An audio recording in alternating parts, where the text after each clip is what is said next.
السلام عليكم، ازيكم يا حبايبي؟ عاملين ايه؟ وحشتوني كتير. طبعا انا قبل كده عملت معاكم مخلل الليمون ومخلل اللفت. النهارده هنعمل جزر وقرنبيط. جزر وقرنبيط. طبعا الجزر قشرته بالمقشره، بنجيب المقشره، بنجيب الجزرايه بتقشريها كده، وبعد كده قطعته ورشيت عليه معلقه ملح، معلقه واحده. ده كيلو ونص جزر او 2 كيلو الا ربع. هما 2 كيلو، انا خدت منهم كام واحده بس، يعني يعتبر خدت ربع كيلو دول، يعني 2 كيلو الا ربع. حطيت عليهم معلقه ملح كبيره. القرنبيط طبعا ما حطيتش عليه حاجه، هو بتقطعيه، بتجيبيه وتقطعيه كده، هو صغير كبير زي ما انت عايزه. ومعايا هنا 3 4 قرون فلفل حامي، دول اختياري، عايزه تحطيهم حطيهم، مش عايزه براحتك. و3 فصوص توم وحبه ورق لورا وميه وملح، بس مش اكتر من كده. هنا معايا الجزر زي ما قلت لكم، قطعته وحطيت عليه الملح وسبته. بصوا لغايه ما انزل الميه بتاعته اهي، اللي هي ممكن تحطيه كده لو انت مش هتاكليه على طول، يعني هتسيبيه فتره لمده اسبوعين كده او 3. وهنا معايا شريحتين بنجر، حط البنجريه في الفريزر، فحطيت عليها الشريحتين. طبعا هكب اللفت على الجزر واقلبهم على بعض، عشان انا عايزاهم يبقوا مشكلين مع بعض، مش عايزه احط يعني حاجه من فوق وحاجه من تحت، لا انا عايزاه يبقى مشكل مع بعضه. الميه بتاعت الجزر عادي مش مشكله، تفضل فيه ما بتعملش حاجه، بس انا بقلبه كده اهو اهو عشان كله يتدخل مع بعضه، عشان لما اجي اطلع ما ببقاش عايز حاجه معينه، يعني لا يطلع كله مع بعضه. ما اقعدش اقلب بايدي وتقعدي تعملي بايدك وتطلعي بمعلقه. لما تعوزي تطلعي بمعلقه. اول حاجه اجيب البقرمان بتاعي زي ما قلت لكم، فيه شريحتين بنجر اهو من تحت، واحط فيه قرن فلفل حامي او قرنين من تحت. بعد كده حبه ورق لورا، ورق اللورا عامل زي ماده حافظه وبيدي ريحه حلوه قوي وده فص الثوم اقطعه كده شرايح، برضو بيدي ريحه حلوه في المخلل.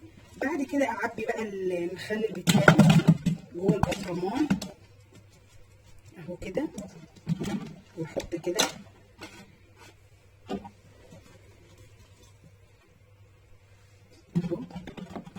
يبقى نازل كله بقى ايه مشكل، ما فيش حاجه، ده لوحده ده لوحده. لما تعوزي تطلعي بتطلعي الاثنين مع بعض.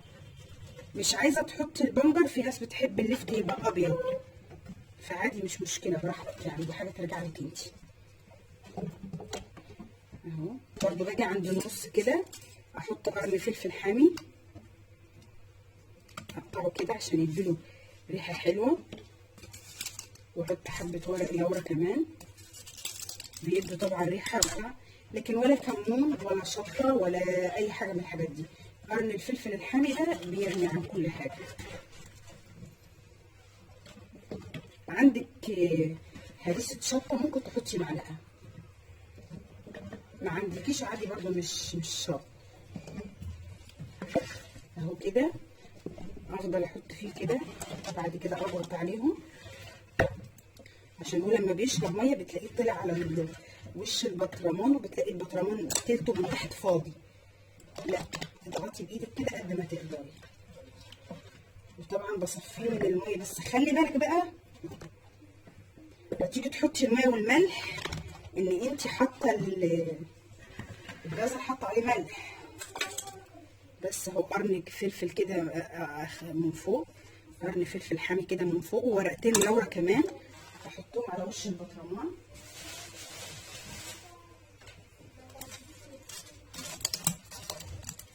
اهو كده. انا ما مليتوش قوي اهو، بصوا الشكل عامل ازاي. الفلفل وده البنجر. بعد كده احط ملح. هو بيقول لك المفروض الكيلو سواء جزر او لفت او اي حاجه، الكيلو ما تحطش عليه معلقه ملح. طبعا انا الاول حاطه معلقه على الجزر، معلقه ملح، يبقى وعندي كيلو ونص كمان لفت قرنبيط، فهحط حوالي 3 معالق ملح بس، او 2 مش هكتر اهو، 2 ونص. حطيت بصوا معلقتين ونص ملح اهو، وميه عاديه من الحنفيه اهي. انزل بالميه بتاعتي. الميه ملهاش معيار، انت بتعايري على قد ما بتغطي البطرمان بتاعك. البطرمان بتاعك كيلو 2 كيلو 3 كيلو زي ما يكون، بتحطي ميه قلت لك عاديه من الحنفيه ولا فيها اي حاجه اهو. هكمل لغايه البطرمان بتاعي ما يتملي، واملي البطرمان خالص لان هو شويه وهتلاقيه. بصوا يعني بصوا الميه، وغطي البطرمان خالص شويه هتلاقي الخضار طلع كده لما يشرب ميه بيعوم على البتاع، وتلاقي القعر فضي من تحت. بس اجيب كيس تلاجة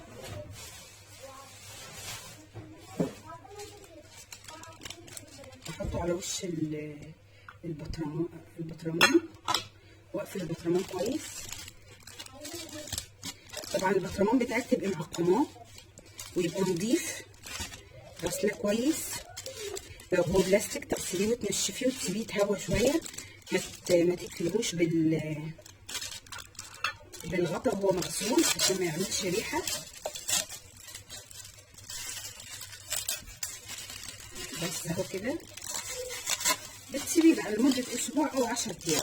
انا كنت عامله معاكم اللفت قبل كده اقسم بالله يعني خلاص خلص، قاعد منه حبه صغيرين رغم اني قلت لكم هوريهولكم بس نسيت يعني. ولغايه اخر حبه كويس. اعمل كده بقى عشان اللون، اعمل اقلب كده وعشان الملح اقعد اقلب فيه كده.